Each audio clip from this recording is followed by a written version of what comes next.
Alright guys, we're back today bringing you another Death Knight video, but a little bit different this time. We're going to be talking about how Augmentation Evoker affects Death Knights specifically.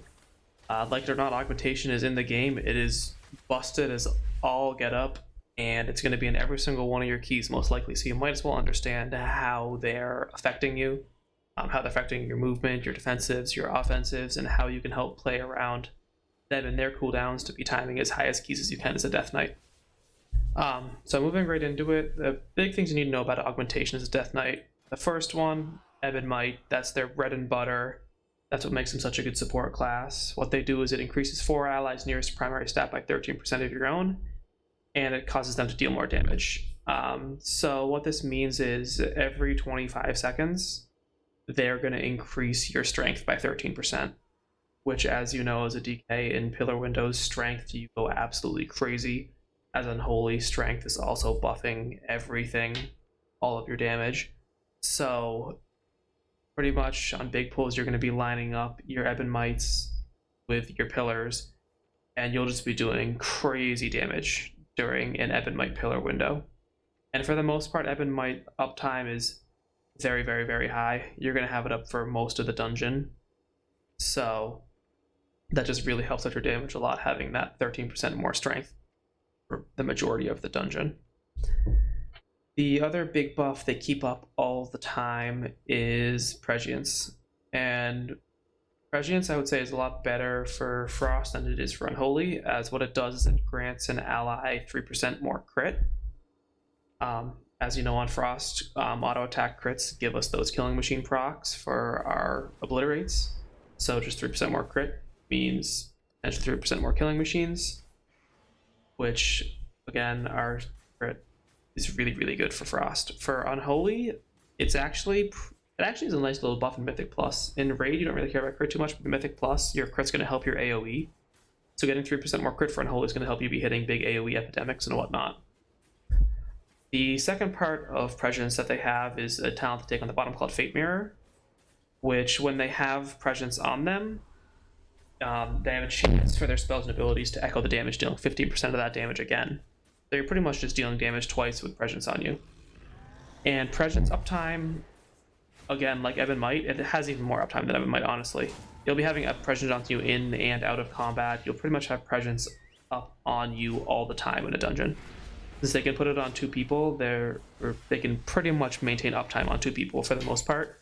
It's just going to be you and the other DPS, so you'll have Prescience on you the entire dungeon. And odds are, if you're running an Aug Evoker, you'll be running a Shadow Priest as well, and you as the Death Knight, so you'll be getting 3% crit as well as PIs, and your pillar windows are going to go absolutely crazy.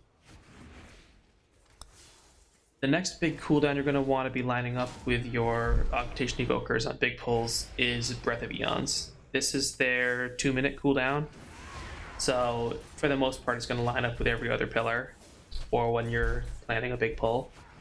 What it does is it replaces their deep breath, and they will fly, and everybody they hit with this breath gets temporal wounds on them for 12 seconds. And what that does is it accumulates 12% of all the damage dealt by all of your allies that have Ebb and Might on them. So pretty much every single person in your party is going to have Ebb and Might, they'll Breath of Eons. It accumulates all the damage you do over 12 seconds, or 20% of the damage you do over 12 seconds, and then it crits all the enemies with that accumulated damage. It also applies an Ebb and Might, so it keeps more uptime on that for them. And so what this is it, first of all, it just does 20% of the damage dealt is dealt at the end in one big nuke.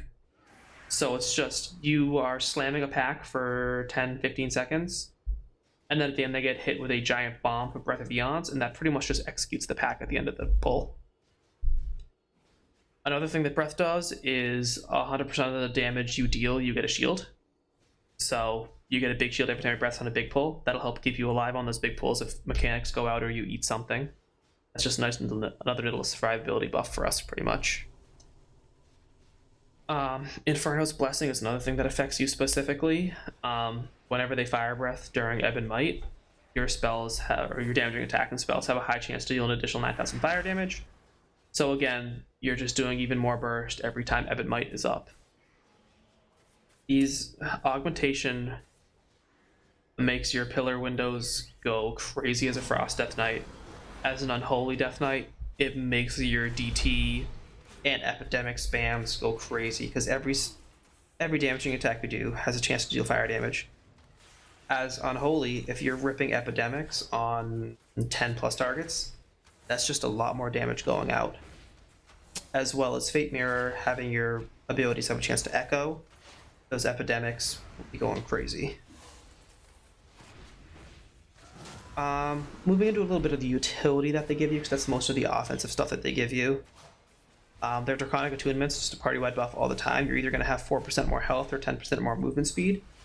You left both of those as a Death Knight. You already have a lot of health, so getting to 4% more, you're just getting even beefier. And then when you need it, 10% movement speed's great, because we're a little bit of a slow class outside of our Death's Advance or our Wraith Walks, if you still take that. To amplify that even further, they get Aspect's Favor. So this is just a big group-wide defensive that you'll definitely feel in a dungeon when there's a big tank mechanic. When they hit Obsidian Scales, you get 10% more health. So again, you're already big HP as a Death Knight, and you just get 10% more whenever they press Obsidian Scales. So you're surviving everything. You're never dying in a key unless you eat some big mechanics and you mess up pretty badly. You should never be dying with an Augmentation Evoker. The other flip side of that for the Bronze Attunement is that when they press hover, you get 40% movement speed. So again, they'll hover. You can sprint out of a mechanic or sprint to a mechanic to do something. It's a really nice utility ability they have for you right there. And then another big one they have, they now take Rescue because they can, and it gives you a shield. So if you're out of position, or even if you're not out of position, they can just rescue you to give you a big shield to survive a mechanic as a DK. Again, we're slow. Rescues are really helpful for us, so they can get us from one place to another very quickly to keep uptime up. And then they also have, they've had that before, but they do have Zephyr like other Evokers have, so 20% more movement speed, or 30% movement speed, sorry, and reducing AoE damage. You're going to feel Zephyr a lot as a Death Knight. Like I said, we're slow. When they Zephyr, we're getting 30% movement speed and a big AoE DR. That's really nice. And then kind of the last thing that they're really going to help us with is Blistering Scales.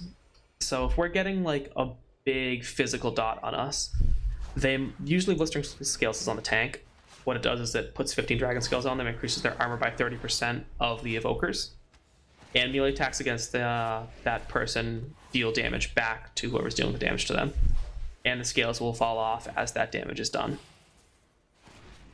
And so let's say you're on third boss in Uldaman and he puts the physical bleed on you.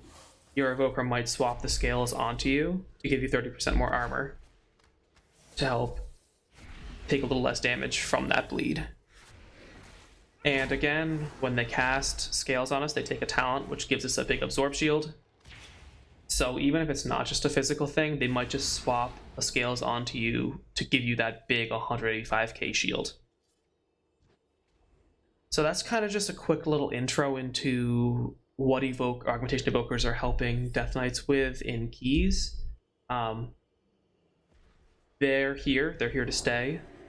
Love it or not, I love augmentation, so having them in keys and playing as them is very fun. I hope this video gives you guys a little bit of insight more into what they do in case you haven't played the class yourself, and hopefully it allows you to create some strats and synergize better with augmentation evokers in your groups. And we'll see you next time. Thanks.